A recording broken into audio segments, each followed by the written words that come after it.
사위와 함께 산다는 게 이렇게 낯설 줄은 몰랐습니다. 그날 아침 그는 아무 말 없이 집을 나섰죠. 그런데 식탁 위엔 식지 않은 커피 한 잔이 놓여 있었습니다. 그 커피 한 잔이 우리 사이를 완전히 바꿔놓을 줄은 그때는 정말 몰랐습니다. 이야기의 시작이 궁금하시다면 구독과 좋아요 부탁드립니다. 저는 김순태, 올해 72입니다. 평생을 서울 은평구의 작은 아파트에서 아내와 단둘이 살았어요. 그런데 작년 가을 아내가 갑작스럽게 세상을 떠나면서 모든 게 달라졌습니다. 아내가 떠난 후 집은 너무 조용했어요. 아침에 일어나면 옆자리가 비어 있고 저녁에 집에 돌아와도 어서 와 하는 목소리가 없었습니다. 처음 몇 달은 견딜만 했어요. 친구들과 만나고 경로당도 다니면서 하루하루를 보냈죠. 하지만 혼자 사는 게 점점 힘들어졌습니다. 밥도 제대로 못 먹고 빨래도 쌓이고 집안 청소도 귀찮아졌어요. 외동딸 수진이가 일주일에 한 번씩 찾아와서 집안을 살피곤 했는데 어느 날 심각한 표정으로 말하더군요. 아버지, 이렇게 혼자 사시면 안 돼요. 우리 집으로 오세요. 괜찮다. 나 혼자 잘 살고 있어. 아버지, 냉장고 좀 보세요. 유통기한 지난 음식이 얼마나 많아요. 이러다 큰일 나요. 딸의 걱정 어린 눈빛을 보니 마음이 약해졌습니다. 결국 올해 1월 저는 딸네 집으로 이사를 하게 되었어요. 딸네 집은 분당에 있는 30평대 아파트였습니다. 사위 성민이와 딸 수진이 그리고 손자 민이가 사는 곳이었죠. 제가 쓸 방도 따로 마련해 줬어요. 작지만 아늑한 방이었습니다. 처음 일주일은 좋았어요. 가족들과 함께 밥을 먹고 손자와 이야기하고 TV도 함께 봤습니다. 하지만 문제는 그 다음부터 시작되었어요. 사위 성민이는 대기업에 다니는 성실한 사람입니다. 매일 아침 7시에 일어나 7시 30분에 아침을 먹고 8시에 출근해요. 분 단위로 생활하는 사람이더군요. 첫 번째 문제는 아침 시간이었습니다. 저는 평생 아침잠이 많았어요. 보통 8시쯤 일어나서 천천히 준비하고 9시쯤 아침을 먹는 게 제 일상이었죠. 그런데 사위는 다르더라고요. 아버님 아침 드셔야죠. 7시 30분에 식사합니다. 아, 나는 조금 이따 먹을게. 안 돼요. 가족은 함께 식사해야죠. 그리고 아침은 하루 중 가장 중요한 식사예요. 어쩔 수 없이 일찍 일어나 아침을 먹게 됐습니다. 피곤했지만 참았어요. 두 번째 문제는 화장실이었습니다. 어느 날 아침 사위가 조심스럽게 말하더군요. 아버님, 화장실 사용 후에 변기 시트는 꼭 내려주세요. 응? 아, 미안하다. 그리고 샤워하신 후에는 물기를 닦아주세요. 바닥이 미끄러워서 위험해요. 알았어, 알았어. 하지만 저는 평생을 그렇게 살지 않았어요. 변기 시트가 올라가 있건 내려가 있건 무슨 상관인가 싶었죠. 물기도 저절로 마르는데 굳이 닦아야 하나 싶었고요. 세 번째 문제는 제 생활 패턴이었습니다. 저는 아침 산책을 좋아해요. 날씨가 좋으면 1시간, 길게는 2시간까지 동네를 걸어 다니죠. 그게 제 유일한 낙이었어요. 어느 날 평소처럼 산책을 나갔다가 오래 걷게 됐습니다. 날씨도 좋고 친구도 우연히 만나서 이야기하다 보니 시간이 훌쩍 지나갔어요. 집에 돌아오니 오전 10시였습니다.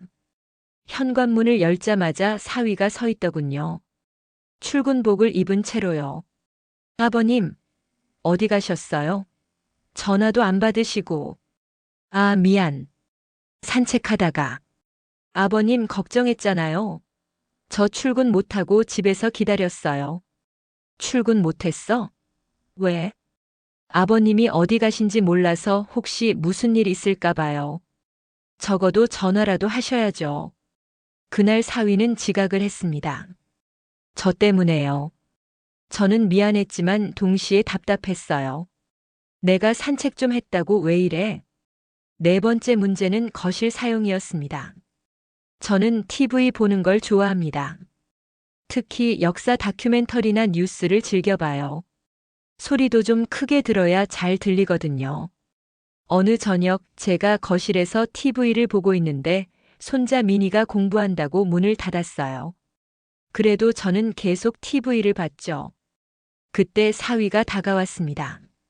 아버님, 미니가 공부하는데 소리 좀 줄여주세요. 응? 아, 그래. 소리를 줄였지만 잘 안 들렸어요. 그래서 다시 소리를 키웠죠. 그랬더니 사위가 또 왔습니다. 아버님, 이어폰 쓰시면 어떨까요?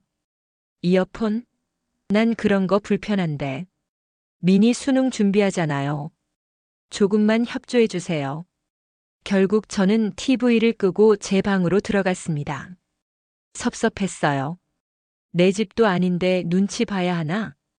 다섯 번째 문제는 음식이었습니다. 저는 입맛이 까다로운 편이에요.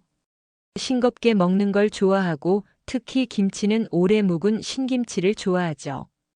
그런데 사위네 집 음식은 제 입맛에 안 맞았어요. 수진아, 음식이 좀 싱거운 것 같다. 아버지, 요즘은 저염식이 좋대요. 건강을 위해서요. 나는 평생 이렇게 안 먹었는데. 사위가 끼어들었습니다. 아버님 건강 생각하셔야죠. 고혈압 있으시잖아요. 알아. 그래도 음식이 맛이 있어야 먹지. 결국 저는 음식을 잘 못 먹게 됐어요. 입맛도 없고 뭘 먹어도 맛이 없었습니다. 이런 일들이 반복되면서 저는 점점 더 불편해졌어요. 사위는 모든 것에 규칙이 있었습니다. 아침 기상 시간, 식사 시간, TV 시청 시간, 심지어 화장실 사용 방법까지요. 어느 날 밤 저는 혼자 방에 앉아 생각했습니다. 내가 왜 여기 왔을까? 차라리 혼자 사는 게 나았던 건 아닐까? 하지만 딸과 손자를 생각하면 그럴 수도 없었어요. 딸은 저를 걱정했고 손자는 제가 있는 걸 좋아했거든요. 다음 날 아침 또다시 7시에 일어나야 했습니다. 사위의 목소리가 들렸어요. 아버님, 아침 식사 준비됐습니다. 저는 한숨을 쉬며 일어났습니다. 언제까지 이렇게 살아야 하나? 그렇게 불편한 동거가 계속됐습니다. 사위와 함께 산 지 2달째 되던 어느 날, 저는 참다 못해 작은 반항을 결심했습니다. 이렇게까지 눈치 보며 살 수는 없어. 아침 일찍 일어나는 것도, 화장실 규칙도, TV 소리 줄이는 것도 다 참았어요. 하지만 이제는 한계였습니다. 저도 이 집에 사는 사람인데 왜 모든 걸 사위 방식대로만 해야 하는 건지 억울했거든요. 그날은 목요일이었습니다. 사위가 출근하고 딸도 일하러 나가고 손자는 학교에 간 후였어요.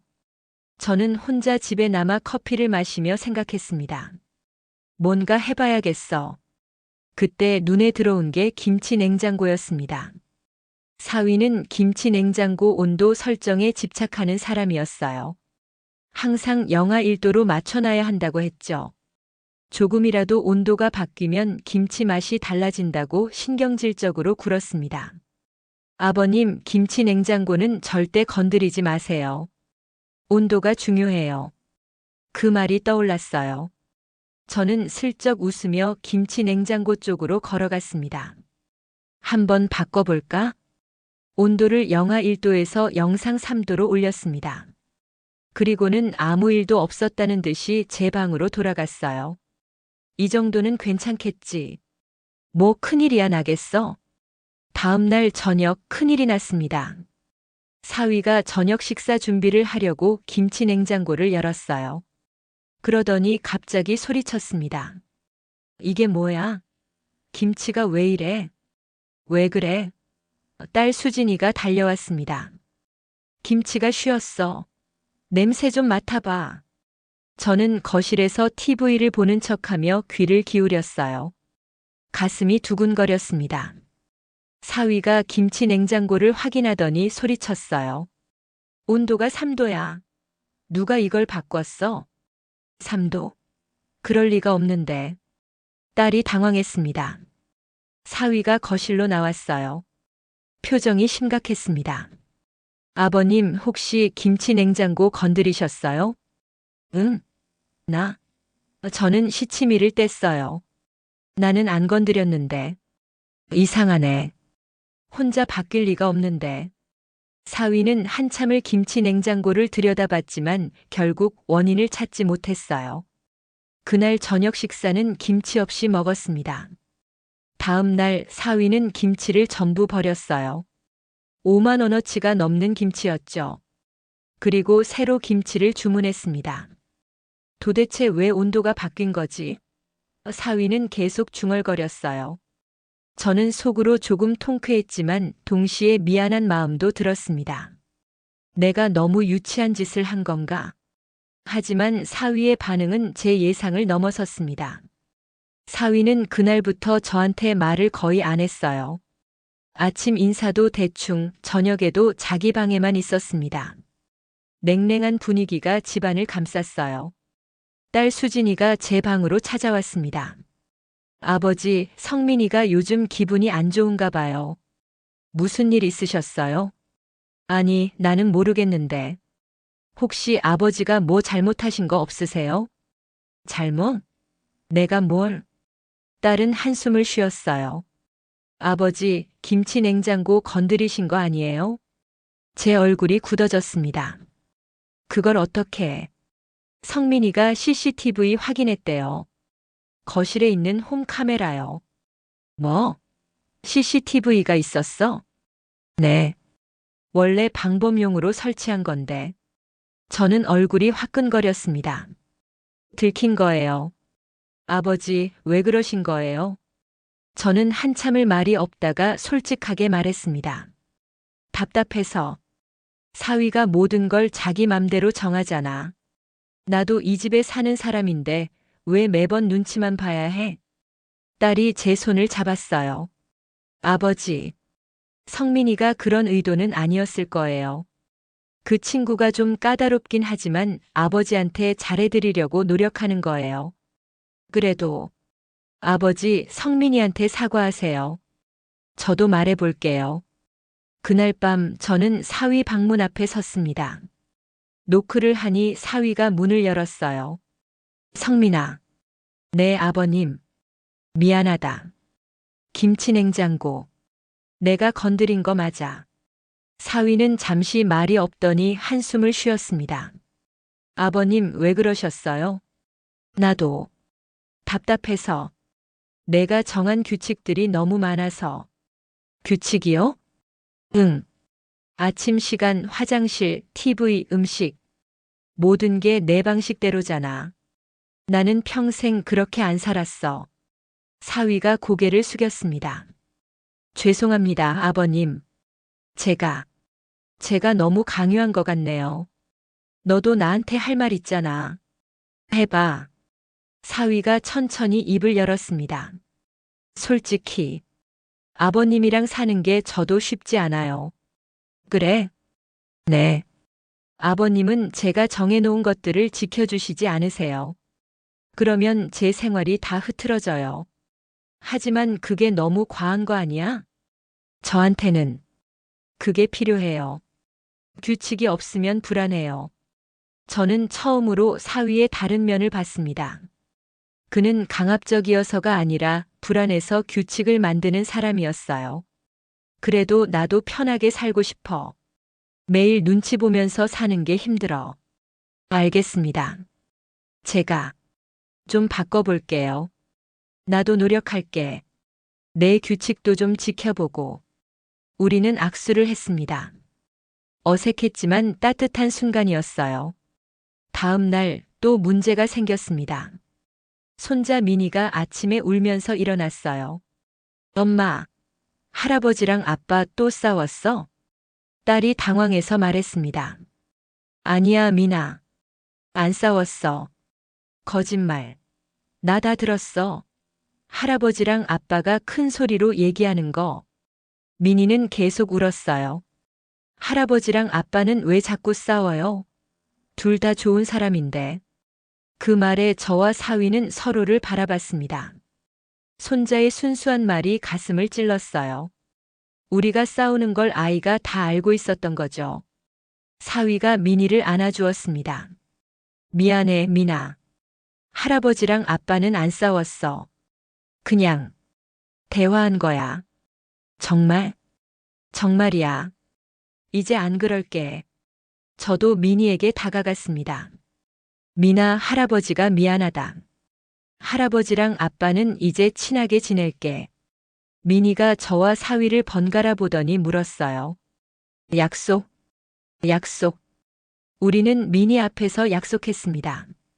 더 이상 싸우지 않겠다고. 하지만 마음속으로는 둘 다 알고 있었어요. 쉽지 않을 거라는 것을. 그날 저녁 저는 일기를 썼습니다. 오늘 사위와 제대로 된 대화를 했다. 그 김치 냉장고 사건 이후 저와 사위는 서로 조심스러워졌습니다. 사위는 규칙을 조금 덜 강요했고 저도 가능한 한 사위의 방식을 따르려고 노력했어요. 하지만 여전히 어색했습니다. 아침 인사도 어색하고 저녁 식사 시간도 어색했어요. 서로 말은 줄었지만 그렇다고 편해진 것도 아니었습니다. 3월 말 날씨가 따뜻해지면서 저는 아파트 단지 화단 가꾸기에 참여하게 됐어요. 경로당 친구방 노인이 권유했죠. 순태야, 집에만 있지 말고 나와.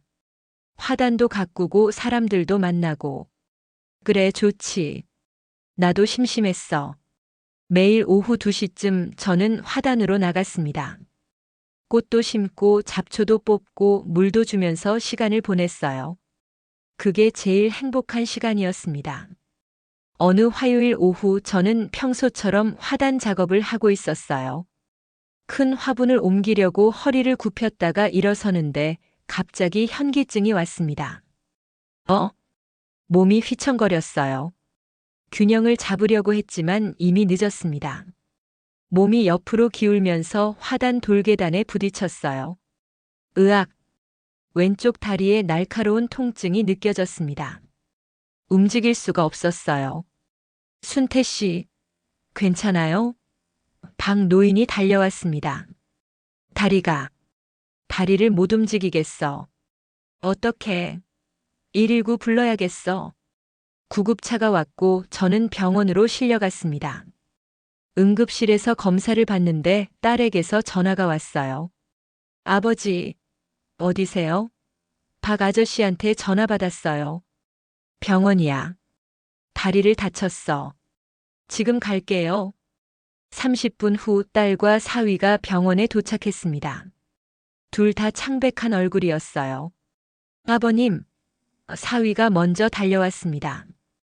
괜찮으세요? 응. 다리가 좀 아프긴 한데. 의사 선생님이 결과를 알려줬습니다. 왼쪽 대퇴골에 금이 갔습니다. 수술이 필요해요. 수술이요? 딸이 놀라서 물었습니다. 네. 입원하셔서 수술 받으시고 재활 기간까지 합하면 한 달 정도 걸릴 겁니다. 한 달. 저는 한숨이 나왔어요. 수술은 다음 날 아침에 이루어졌습니다. 전신 마취를 하고 3시간 정도 걸렸다고 하더군요. 깨어났을 때는 저녁이었어요.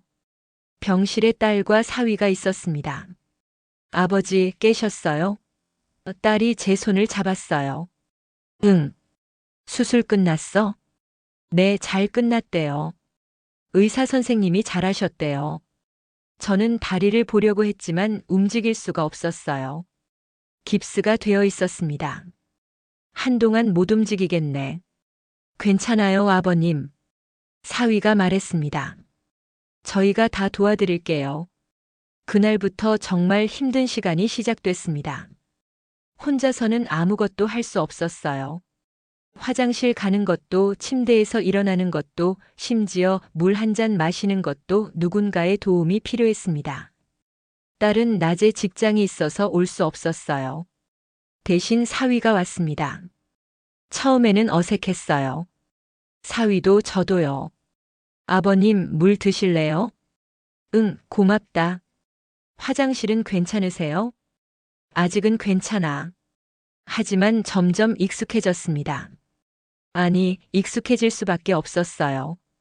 어느 날 새벽 저는 화장실이 급했습니다. 하지만 혼자 갈 수 없었어요.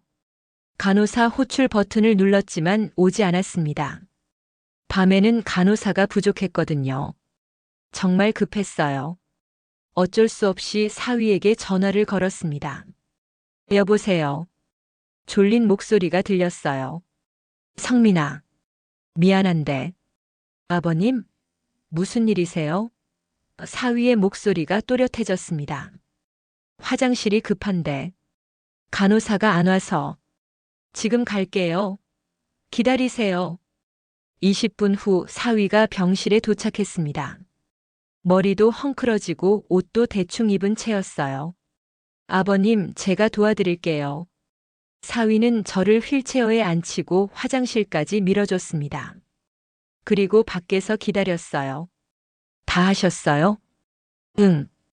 다시 침대까지 데려다 주고 이불까지 덮어줬습니다. 괜찮으세요? 고맙다. 새벽에 오느라 힘들었지? 아니에요. 당연한 거죠. 그 순간 저는 뭔가 뭉클해졌어요. 사위의 눈에는 진심이 담겨 있었습니다. 다음 날부터 사위는 매일 병원에 왔습니다. 회사 일을 조정해서 오전에는 회사에 가고 오후 3시쯤 병원으로 왔어요. 아버님, 점심 드셨어요? 응, 먹었어. 입맛은 좀 괜찮으세요? 그럭저럭. 제가 집에서 음식 좀 해왔어요. 아버님 좋아하시는 동태찌개요. 내가?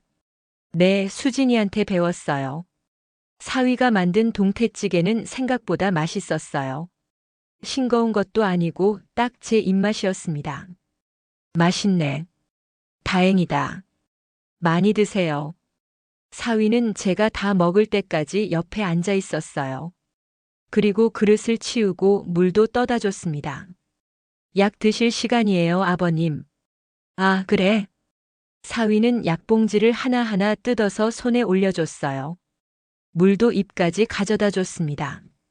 천천히 드세요. 약을 먹고 나니 졸음이 왔어요. 좀 쉬세요, 아버님. 제가 여기 있을게요. 너도 회사 가야 하는 거 아니야? 오늘은 오후에 재택 근무하기로 했어요. 여기서 노트북으로 일할 수 있어요. 저는 사위가 옆에서 일하는 소리를 들으며 잠들었습니다. 키보드 두드리는 소리가 자장가처럼 들렸어요. 일주일이 지나고 2주가 지났습니다. 사위는 매일 왔어요. 비가 오나 눈이 오나 단 하루도 빠지지 않았습니다. 아버님, 오늘은 어때요? 좀 나아진 것 같아.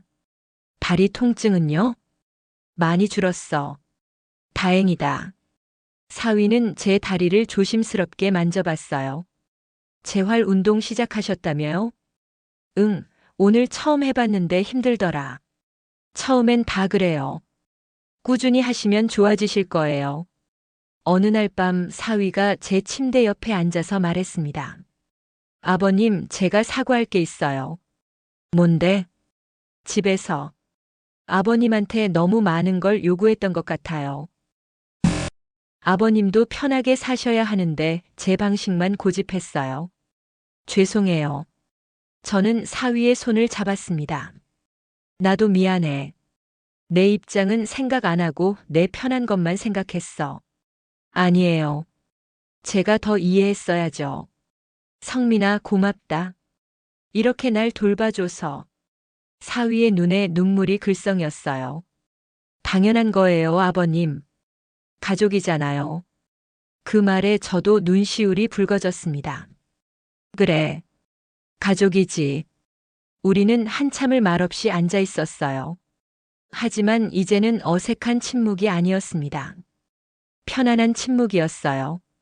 3주 후 저는 퇴원할 수 있게 됐습니다. 의사 선생님이 말했어요. 많이 좋아지셨어요. 집에서 재활치료 계속하시면 됩니다. 감사합니다, 선생님. 집으로 돌아가는 차 안에서 사위가 말했습니다. 아버님, 집에 도착하면 놀라실 거예요. 왜? 비밀이에요. 조금만 기다리세요. 집에 도착했을 때 정말 놀랐습니다. 거실 한쪽이 완전히 바뀌어 있었어요. 제 전용 공간이 만들어져 있었습니다. 편안한 소파, 작은 TV, 책장, 그리고 제가 좋아하는 화분들까지. 이게 아버님 공간이에요. 사위가 웃으며 말했습니다. 여기서는 아버님 마음대로 하세요. TV도 크게 보시고 책도 읽으시고. 내가 이걸 다 준비했어? 수진이랑 민이랑 같이요. 다들 아버님 빨리 집에 오셨으면 했어요. 저는 소파에 앉아봤습니다. 정말 편했어요. 고맙다. 정말 고맙다. 손자 민이가 달려왔습니다. 할아버지, 우리가 준비한 거예요. 마음에 드세요? 그럼 최고야. 우리 민이가 제일 효자구나. 그날 저녁 온 가족이 모여 식사를 했습니다. 사위가 만든 음식이었어요. 제 입맛에 맞게 간을 맞춰서요. 맛있다. 정말요? 다행이다. 성민아, 내가 요리를 이렇게 잘하는 줄 몰랐어. 아버님 퇴원하신다고 열심히 연습했어요. 딸이 웃으며 말했습니다. 아버지, 성민이가 유튜브 보면서 매일 밤 연습했어요. 그래? 사위가 쑥스러워하며 말했습니다. 아버님이 좋아하셨으면 해서요. 식사를 마치고 저는 제 전용 공간으로 갔습니다. TV를 켰어요. 소리를 조금 크게 했지만 아무도 뭐라고 하지 않았습니다. 사위가 옆에 와서 앉았어요. 아버님 편하세요? 응, 정말 편해. 앞으로는 아버님이 더 편하게 지내실 수 있게 할게요. 고맙다, 성민아. 아니에요. 제가 감사하죠. 아버님이 우리 집에 계셔서. 저는 사위를 바라봤습니다. 이제는 더 이상 불편한 동거인이 아니었어요. 진짜 가족이었습니다. 그날 밤 저는 일기를 썼습니다. 오늘 퇴원했다. 다리는 아직 불편하지만 집이 제일 좋다. 사위가 많이 변했다. 아니, 내가 사위를 잘못 봤던 것 같다. 그 친구는 처음부터 좋은 사람이었다. 단지 표현이 서툴렀을 뿐. 이제야 가족이 된 것 같다. 감사하다. 창밖에는 봄비가 내리고 있었습니다. 새로운 시작에 비었습니다. 퇴원 후 한 달 저는 점점 회복되고 있었습니다.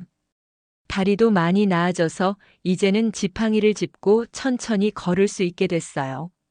하지만 더 큰 변화는 우리 관계였습니다. 어느 아침 사위가 출근 준비를 하고 있었어요.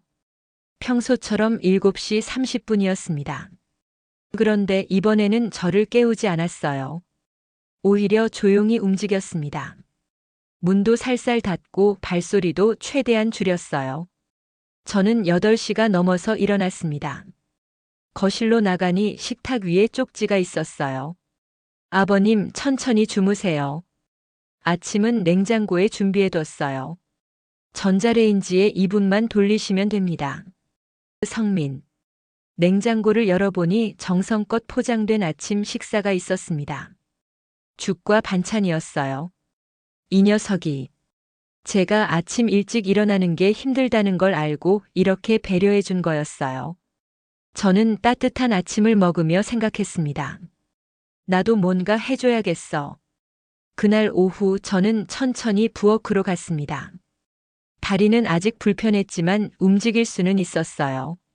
사위의 커피 머신 앞에 섰습니다. 사위는 매일 아침 커피를 마셨어요. 그런데 커피 머신을 예열하는데 시간이 좀 걸렸거든요. 내가 미리 켜두면 되겠네. 다음 날 아침 6시 30분, 저는 일찍 일어나 커피 머신을 켰습니다.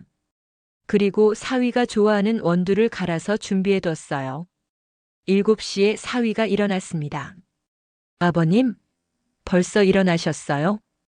응, 오늘은 일찍 일어났어. 사위가 부엌으로 가더니 깜짝 놀랐어요. 커피 머신이. 제가 안 켰는데? 내가 켜뒀지.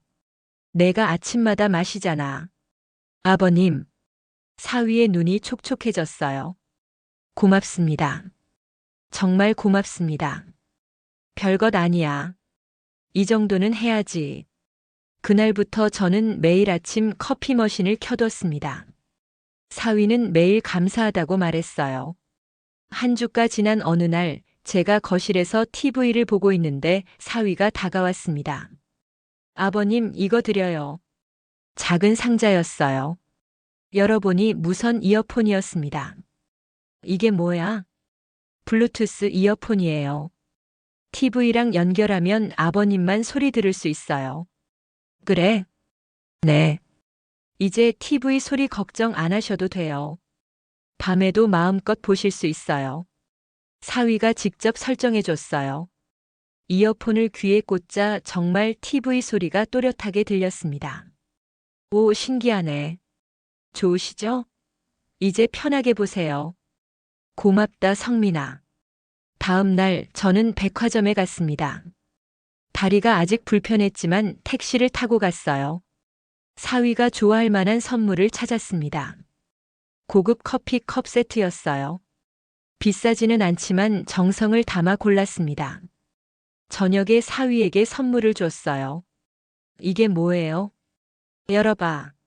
사위가 상자를 열더니 눈이 커졌습니다. 커피 잔이네요. 예쁘다. 내가 매일 커피 마시잖아. 좋은 잔으로 마시면 더 맛있을 것 같아서. 사위가 저를 꼭 안았습니다. 아버님, 정말 감사합니다. 뭘 이런 걸 가지고. 아니에요. 제 평생 선물 중에 제일 좋은 선물이에요. 그날 저녁 온 가족이 거실에 모였습니다. 손자 미니가 학교 숙제를 하고 있었어요. 할아버지, 이거 좀 도와주세요. 뭔데? 작문 숙제예요. 우리 가족이라는 제목으로 글을 써야 하는데. 그래. 할아버지가 도와줄게. 미니는 종이에 뭔가 적기 시작했어요. 저는 옆에서 지켜봤습니다. 다 썼어요. 읽어드릴게요. 미니가 큰 소리로 읽기 시작했습니다. 우리 집에는 할아버지와 아빠가 있어요. 처음에는 둘이 자주 싸웠어요. 할아버지는 아빠가 시끄럽다고 했고, 아빠는 할아버지가 규칙을 안 지킨다고 했어요. 저와 사위는 서로를 바라봤습니다. 그런데 할아버지가 다치셨어요. 다리를 다쳐서 병원에 입원하셨어요. 그때 아빠가 매일 병원에 갔어요. 할아버지를 돌봐드렸어요. 미니의 목소리가 떨렸습니다. 이제는 둘이 안 싸워요. 할아버지는 아빠한테 커피를 만들어 주시고 아빠는 할아버지한테 아침을 만들어 드려요. 둘은 자주 싸우지만 사실은 서로를 많이 사랑해요. 나는 그게 제일 좋아요. 미니가 글 읽기를 마쳤습니다. 저는 눈시울이 붉어졌어요. 미나 잘 썼구나. 정말요? 선생님이 칭찬하실까요? 당연하지. 최고야. 사위도 미니를 안아줬어요. 미나 고마워. 아빠도 할아버지도 미니 덕분에 더 친해진 것 같아. 정말요? 그럼 정말이지. 그날 밤 사위가 제 방으로 찾아왔습니다. 아버님, 잠깐 얘기할 수 있을까요? 그래, 앉아. 사위가 침대 끝에 앉았어요. 아버님, 제가 제안이 하나 있어요. 뭔데? 주말마다 우리 함께 뭔가 해요. 산책이든 영화 보러 가든 뭐든지요. 우리 둘이? 네. 아버님과 더 친해지고 싶어요. 진짜로요. 저는 사위의 진심이 느껴졌어요. 좋지. 그래 보자. 감사합니다.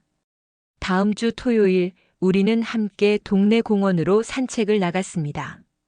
저는 지팡이를 짚고 사위는 천천히 제 옆을 걸었어요. 아버님, 천천히 가세요. 응, 괜찮아. 공원 벤치에 앉아 쉬면서 이야기를 나눴습니다. 성민아, 너 어릴 때는 어땠어? 저요? 말썽꾸러기였어요. 부모님 속 많이 썩였죠. 그래? 너 같은 모범생이? 아니에요. 저도 사고 많이 쳤어요. 사위가 어린 시절 이야기를 들려줬어요. 학교에서 친구들과 싸운 이야기, 시험 망친 이야기, 첫사랑 이야기까지. 저는 처음으로 사위의 인간적인 면을 봤습니다. 완벽한 사람이 아니라 실수도 하고 고민도 하는 평범한 사람이었어요. 아버님은요? 젊었을 때 어떠셨어요? 나도 너랑 비슷했지. 막무가내였어. 저도 제 이야기를 들려줬습니다. 젊은 시절 방황하던 이야기, 아내를 만난 이야기, 수진이를 키우며 고생한 이야기까지. 우리는 2시간 넘게 벤치에 앉아 이야기했어요. 시간 가는 줄 몰랐습니다. 집으로 돌아오는 길 사위가 말했습니다. 아버님, 오늘 정말 좋았어요. 나도 그래. 다음 주에도 하자. 네. 꼭요. 그날부터 매주 토요일은 우리만의 시간이 됐습니다.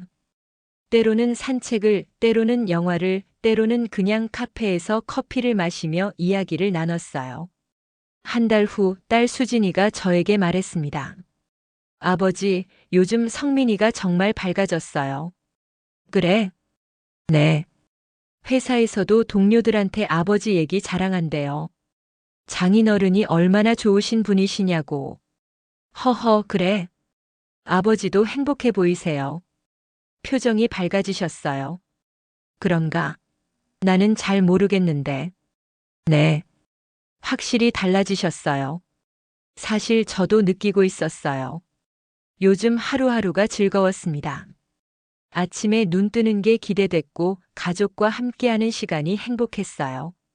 어느 일요일 온 가족이 함께 외식을 하러 갔습니다. 사위가 좋아하는 고깃집이었어요. 자, 건배. 사위가 잔을 들었습니다. 뭐하러 건배를 해? 제가 물었습니다. 그냥요. 우리 가족이 함께 있어서요. 우리는 잔을 부딪혔어요. 딸은 웃고 있었고 손자는 신나했고 사위는 행복해 보였어요. 저도 행복했습니다. 이게 가족이구나. 그날 밤 저는 일기를 썼습니다. 오늘 온 가족이 함께 외식을 했다. 정말 행복했다. 성민이가 많이 달라졌다. 아니, 우리 둘 다 달라졌다. 이제는 서로를 이해한다. 서로를 위해 작은 것들을 해준다. 커피를 준비하고 아침을 만들고 선물을 주고 시간을 함께 보낸다. 이런 작은 것들이 쌓여서 가족이 되는구나. 감사하다. 이 집에 와서 정말 잘했다. 창밖에는 별이 반짝이고 있었습니다. 새로운 가족, 새로운 시작. 우리의 이야기는 이제 막 시작인 것 같았습니다. 사위와 함께 산 지 8개월이 지났습니다. 이제 아침에 일어나면 가장 먼저 커피 머신을 켭니다. 습관이 됐어요. 사위가 일어날 시간을 계산해서 6시 30분에 켜두죠. 사위도 마찬가지예요. 제가 늦잠을 자도 절대 깨우지 않습니다. 대신 따뜻한 아침을 준비해 놓고 출근해요. 오늘도 그랬습니다. 아버님, 오늘도 좋은 하루 되세요. 그래, 조심히 다녀와. 사위가 출근하고 나면 저는 천천히 하루를 시작합니다. 8시쯤 일어나서 아침을 먹고 9시쯤 동네를 산책해요. 요즘은 다리도 많이 좋아져서 지팡이 없이도 걸을 수 있습니다. 물론 천천히 걸어야 하지만요. 오늘은 경로당에 가는 날이었어요. 친구방 노인을 만났습니다. 순태야, 요즘 표정이 정말 밝아졌어. 그래? 응. 예전에는 맨날 우울해 보이더니 요즘은 화나더라. 그런가? 사위랑은 잘 지내? 응, 잘 지내지. 아주 잘 지내. 박 노인이 웃었어요. 처음에는 힘들다고 했잖아. 뭐가 달라졌어? 저는 잠시 생각했습니다. 글쎄, 서로를 이해하게 된 것 같아. 처음에는 내 방식만 고집했는데 이제는 사위 입장도 생각하게 되더라고. 그게 가족이지. 맞아. 가족이야. 점심즈음 집에 돌아왔습니다. 딸 수진이가 오늘은 재택 근무를 한다고 집에 있었어요. 아버지, 점심 드셨어요? 아니, 이제 먹으려고. 제가 해드릴게요. 뭐 드시고 싶으세요? 아무거나 괜찮아. 내가 편한 걸로. 수진이가 된장찌개를 끓였어요. 그리고 반찬도 몇 가지 차려줬습니다. 아버지, 요즘 정말 건강해 보이세요. 그래, 나도 그런 것 같아. 성민이랑 사이도 많이 좋아지셨죠? 응, 그 친구 참 좋은 녀석이더라. 내가 처음에 편견이 있었나 봐. 아버지가 달라지신 것 같아요. 예전보다 훨씬 편해 보이세요. 나도 그래. 여기 와서 잘한 것 같아. 딸의 눈에 눈물이 글썽였어요. 아버지, 처음에 걱정 많이 했어요. 성민이랑 안 맞으시면 어쩌나 싶어서. 괜찮아. 다 지나간 일이야. 고마워요, 아버지. 우리 가족이 되어주셔서. 저는 딸의 손을 잡았습니다. 내가 더 고맙지. 나를 받아줘서. 오후 3시쯤 손자 미니가 학교에서 돌아왔습니다. 할아버지, 나왔어요. 왔니? 학교는 어땠어? 좋았어요. 오늘 수학 시험 봤는데 100점 맞았어요. 정말? 우리 미니 최고네. 미니가 제 옆에 앉았어요. 할아버지, 이번 주말에 우리 다 같이 놀러 가요. 어디로? 남산타워요. 학교에서 가족과 함께 가는 게 숙제예요. 그래? 좋지. 다 같이 가자. 할아버지도 같이 가실 수 있어요? 물론이지. 할아버지 다리 많이 좋아졌어. 미니가 환하게 웃었어요. 좋아요. 할아버지랑 아빠랑 엄마랑 나랑 다 같이. 저녁 6시 사위가 퇴근했습니다. 다녀왔습니다. 왔니? 고생했어. 사위가 부엌으로 가더니 뭔가를 꺼냈어요. 아버님, 이거 드세요. 동네 파전이었습니다. 제가 제일 좋아하는 거예요. 어머, 이거 어디서 샀어? 퇴근길에 부산집이라고 유명한 데 있어요. 아버님 생각나서 사왔어요. 고맙다, 성민아. 별 말씀을요. 오늘 같이 드실래요? 그래, 같이 먹자. 우리는 거실 테이블에 둘러앉아 파전을 먹었어요. 막걸리도 한 잔씩 했습니다. 이거 정말 맛있네. 제가 말했습니다. 그쵸? 줄 서서 샀어요. 줄 서서? 미안하게. 아니에요. 아버님이 좋아하시는 거 사오는 게 저한테는 기쁨이에요. 우리는 파전을 먹으며 이런저런 이야기를 나눴어요. 회사 이야기, 동네 이야기, 뉴스 이야기까지. 예전에는 할 말이 없어서 어색했는데 이제는 할 말이 너무 많았습니다. 아, 맞다. 성민아, 이번 주말에 미니가 남산 가자는데 너도 괜찮아? 남산이요? 좋죠. 오랜만에 가족 나들이네요. 내 다리도 괜찮으시겠어요, 아버님? 응, 천천히 가면 괜찮아. 그럼 제가 차 가지고 갈게요. 아버님 편하시게. 토요일이 왔습니다. 우리는 아침 일찍 준비해서 남산으로 출발했어요. 사위가 운전하고 딸이 조수석에, 저와 미니는 뒷자리에 앉았습니다. 할아버지 신나요? 그래, 할아버지도 신나. 남산타워에 도착했을 때 날씨가 정말 좋았어요. 하늘도 맑고 바람도 시원했습니다. 자, 천천히 올라가요. 사위가 제 팔을 잡아줬어요. 고맙다. 우리는 천천히 타워로 올라갔습니다. 중간중간 쉬면서요.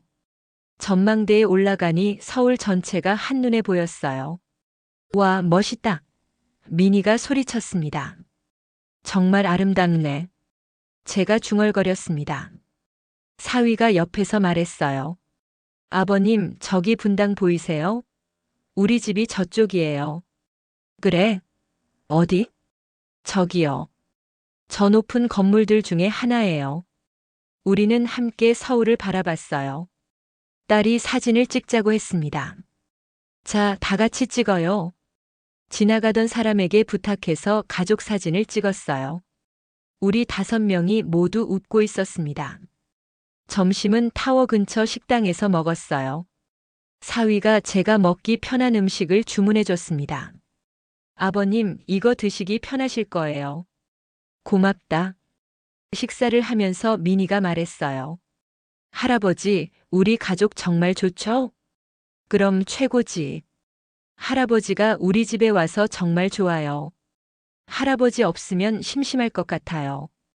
그 말에 제 눈시울이 붉어졌어요. 할아버지도 너희 집에 와서 정말 행복해. 집으로 돌아오는 차 안에서 민희는 잠들었고 저도 졸음이 왔습니다. 사위가 조용히 말했어요. 아버님 주무세요. 제가 조용히 운전할게요. 고맙다 성민아. 아버님 오늘 정말 즐거웠어요. 나도 그래. 앞으로도 자주 이렇게 나들이 가요. 그래, 그러자. 집에 도착해서 저는 제 방으로 들어갔어요. 침대에 누우니 온몸이 피곤했지만 마음은 행복했습니다. 일기를 썼어요. 오늘 온 가족이 남산에 갔다. 정말 행복한 하루였다. 민희는 신나했고 수진이는 웃었고 성민이는 나를 잘 챙겨줬다. 이게 가족이구나. 이게 내가 그리던 노년이구나. 일요일 아침 저는 평소보다 일찍 일어났어요. 커피 머신을 켜고 사위가 좋아하는 빵도 토스터에 넣었습니다. 7시에 사위가 일어났어요. 아버님, 벌써 일어나셨어요? 응, 오늘은 일찍 일어났어. 커피 준비했어.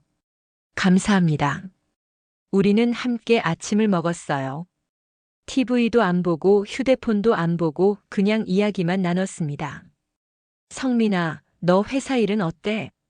요즘 힘든 거 없어? 괜찮아요. 바쁘긴 한데 재미있어요. 너무 무리하지 마. 건강이 제일 중요해. 네, 알겠습니다. 아버님도 건강 잘 챙기세요. 응, 나는 괜찮아. 너희 덕분에 건강해졌어. 사위가 제 손을 잡았어요. 아버님, 제가 말씀드릴 게 있어요. 뭔데? 처음에. 솔직히 아버님과 사는 게 쉽지 않았어요. 나도 알아. 하지만 지금은 달라요. 아버님이 계셔서 우리 집이 더 따뜻해진 것 같아요. 나도 그래. 처음에는 불편했는데 이제는 여기가 진짜 내 집 같아. 감사합니다, 아버님. 저희 가족이 되어주셔서 내가 더 고맙지. 그날 오후 저는 제 전용 공간에 앉아 있었어요. TV를 보면서요. 사위가 옆에 와서 앉았습니다. 아버님 뭐 보세요? 역사 다큐멘터리. 재미있어요? 응, 볼만해. 같이 볼래? 네. 우리는 함께 TV를 봤어요. 가끔씩 이야기도 나누면서요. 이거 신기하네요. 그치? 역사는 참 재미있어. 1시간쯤 지났을까 딸이 거실로 나왔어요. 둘이 뭐 해요? TV 보고 있어. 사위가 대답했습니다. 사이좋게. 보기 좋네. 딸이 웃으며 사진을 찍었어요. 저녁 식사는 온 가족이 함께 준비했습니다. 사위는 고기를 굽고 딸은 반찬을 준비하고 민희는 상을 차리고 저는 옆에서 지켜봤어요. 할아버지도 도와주세요. 알았어, 뭘 할까? 이 접시들 좀 나르세요. 저도 함께 도왔습니다. 작은 일이지만 함께 한다는 게 좋았어요. 식사를 하면서 사위가 말했어요. 다음 주에 제 회사에서 가족 초청 행사가 있어요. 다 같이 갈까요? 가족 초청? 네. 회사 견학도 하고 저녁도 같이 먹고 그래요. 나도 가도 돼? 제가 물었습니다. 당연하죠. 아버님도 우리 가족이신데요. 그 말이 가슴에 와닿았어요. 아버님도 우리 가족이신데요. 고맙다 성민아. 뭐가요? 당연한 건데요. 그날 밤 저는 창밖을 바라보며 생각했습니다. 1년 전만 해도 저는 혼자였어요. 아내를 잃고 외롭고 쓸쓸했죠. 딸의 권유로 이 집에 왔을 때 솔직히 불안했어요. 잘 지낼 수 있을까? 사위랑 맞을까? 처음 몇 달은 정말 힘들었어요. 매일 눈치 보고 불편하고 차라리 혼자 사는 게 나았을까 싶었죠. 하지만 지금은 다릅니다. 이제 이 집이 진짜 제 집이에요. 사위는 진짜 제 아들 같고 손자는 제 낙이고 딸은 여전히 제 자랑입니다. 가족이란 처음부터 완벽한 게 아니구나. 함께 부딪히고 이해하고 양보하고 사랑하면서 만들어지는 거구나. 저는 그렇게 깨달았습니다. 일기장을 꺼내 마지막 글을 썼어요.